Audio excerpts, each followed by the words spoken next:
This is Mulan. You know her from Disney's Mulan. You know this outfit and this one. But are they accurate? We got this fashion historian. Hi, I'm Beth Charleston, and I teach fashion history at Parsons The New School for Design. To walk us through what the movie got right and what they got wrong about these looks. First, let's establish the setting. Mulan takes place in northern China, somewhere between 420 and 589. And how do we know this? We know this because of the Ballad of Fa Mulan, the source for Disney's animated film, which is a short poem traced to circa 420 to 589, during the Northern Wei period of the northern and southern dynasties of China. Fa Mulan. Present. The ballad was passed down verbally until it was recorded in writing in the 12th century. Are there any other clues? The mountainous scenes lead us to believe this could be the northern part of China. There's an even bigger hint here. Here and here. I will take the main troops up to the Tangshao Pass and stop Shan Yu before he destroys this village. This doll came from a village in the Tangshao Pass. The Tangshao Pass was located here. Let's get into the looks. First up, Mulan's everyday look. When the movie opens, we see Mulan in her everyday clothes, the garments she would have when she's doing her chores or working around the house. Let's draw Mulan's everyday wear from the undergarments up. First up, the underwear. Poised. Punctual.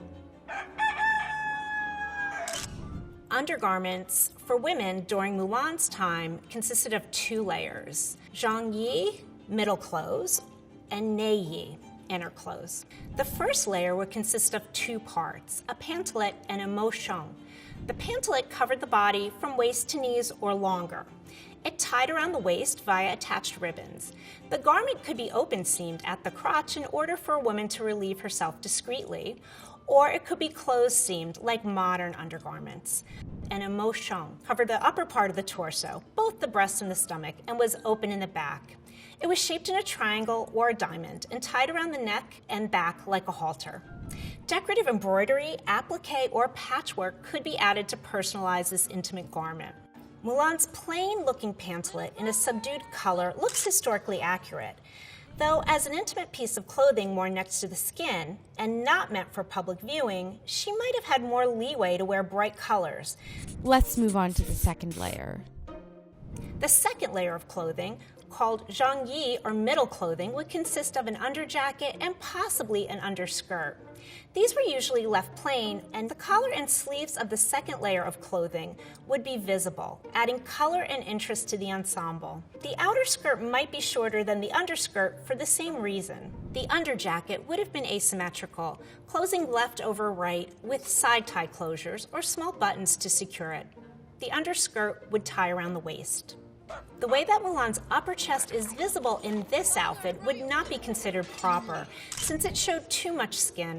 Also, her underjacket cuffs are not visible. Moving on to the third layer. Ruqin is an ensemble of traditional Chinese attire once worn by both sexes, but by Mulan's time was worn only by women. It consisted of a blouse, ru, and a wraparound skirt, the chin. Mulan is shown wearing a wide sash in blue that covers the point where the blouse is tucked into the waist of the skirt. These are her everyday clothes and work clothes, in which she needs to be able to move easily. I'm here. Dyes used for coloring yarns and lengths of textile were derived from natural sources, indigenous to the region, and also available via Silk Road trade. Various shades of brown and rust were common amongst laborers and farmers because they effectively hid dirt and wear. Color yellow, derived from safflower, would be reserved for the royal household in later years in China. Down to the shoes. Since she is doing chores such as walking outside to bring her father tea and feeding the chickens, her shoes would have been somewhat rough. Her everyday shoes would have leather soles and wool uppers. For the harsh winters in northern China, shoes would be padded with additional layers of wool that would be held in place by quilting. Quilting also provided minimal decoration. Shoes would be symmetrical with no designated left or right side. Even today, when specific shoes for the left and right foot are the norm in China, ethnic groups produce symmetrical shoes. This simplifies the shoemaking process and also reduces the difference in abrasion between the two sides. Now, the hair. A woman's hair was a point of pride for herself and her family. It was grown long and put up in a variety of styles. Overall, Mulan's everyday outfit is somewhat accurate. So here's what Mulan's everyday wear would have looked like compared to the movie. Let's move on to Mulan's matchmaker outfit.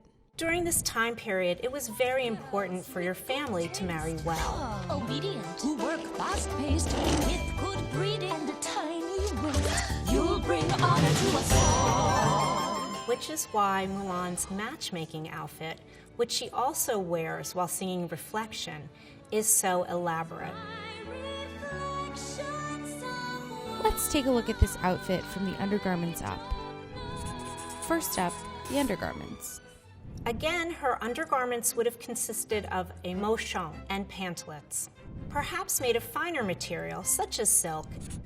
Now, the middle clothes.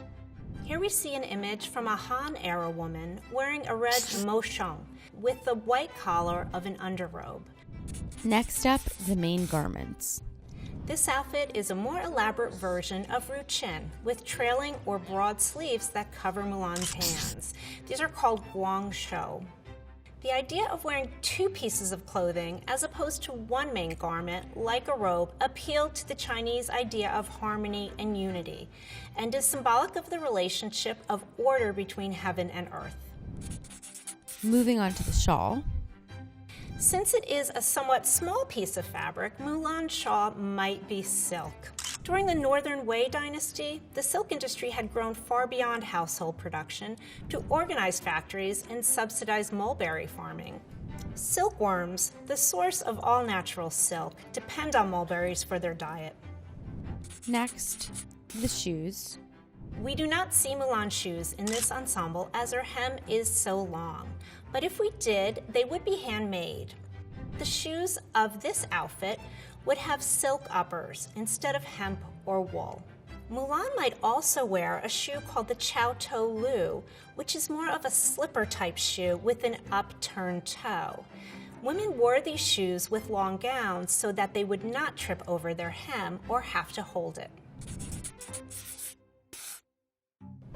In addition to jade being thought of as a symbol of beauty in Chinese culture, it also signifies goodness, preciousness, and purity. Mulan's family would not have been able to afford this necklace. The matching size and color of the beads, indicative of copious amounts of stone editing and shaping, would have made this necklace cost prohibitive for a farming family. The necklace seen here is from the tomb of Farong, a magistrate's wife from northern China who lived circa 500 AD, approximately the same time as Mulan. It consists of gold pieces, crystals, and 42 pearls, but the green beads are made from glass. Next, the hair. The hair ornament that Mulan wears is also known as zanhua and would have been made of silk thread wire and copied from a style worn by women at court. It was made from silver or gilded metal with kingfisher feathers and a semi-precious stone in the middle. Mulan's hair is styled in a simple bun, wrapped with fabric and accentuated with a comb. A more elaborate double bun, worn side to side or front to back, was also popular at the time.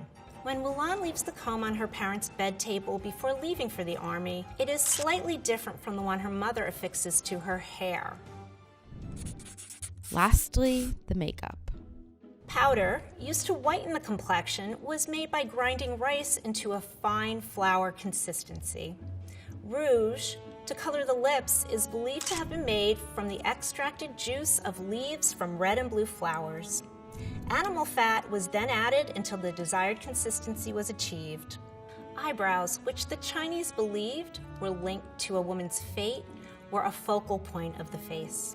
They were darkened or reshaped using soot from burnt willow branches. For Mulan's matchmaker outfit, the clothing is pretty accurate. So here's what Mulan's matchmaker outfit would have looked like compared to the movie. Though Disney took liberties with the accuracy of Mulan's outfits, the theme of empowerment still rings true. And here's what Mulan's outfits would have looked like if she had lived in history.